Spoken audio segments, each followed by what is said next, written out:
President Obama has suggested putting off a few months $1.2 trillion in spending cuts. Those automatic cuts are currently scheduled to go into effect March 1st. But whether the cuts come now or later, the impact locally will be felt most severely at Wright-Patt Air Force Base.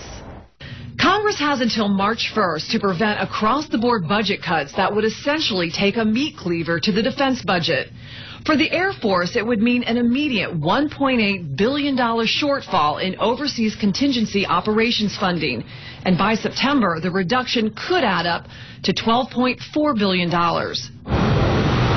For Wright-Patterson and other Air Force bases across the country, officials say it would cause severe disruptions to operations and maintenance and delay the purchase and testing of weapon systems, ultimately deteriorating, they say, U.S. readiness and causing a very serious threat to our national security. Also, training exercises would be eliminated and flying hours cut by 20%. As a result, flight crews worry about losing their skills. The cuts would also mean 180,000 civilian workers would be furloughed for 22 days, meaning they would lose more than a month's pay. Those living and working around Wright-Patt are very concerned. To hear that there's more cuts coming, it's going to be, terrible for our economy. It's like we're struggling as it is, and, everybody's just trying to make it through as it is. We get business from, just soldiers and stuff, people who work there, everything, and last thing we need is to have that.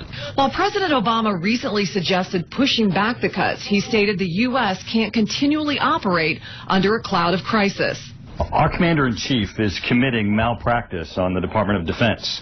Meantime, this afternoon, Congressman Mike Turner joined fellow Republicans to present their own plan. These cuts are irresponsible, so this bill allows us to responsibly restore the spending, to make certain our national security, and that we, in turn, look further into our budget for ways that we can responsibly reduce overall spending.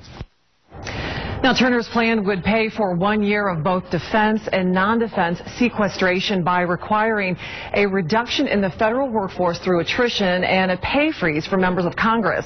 Tomorrow, Wright-Patt officials will hold a press briefing on these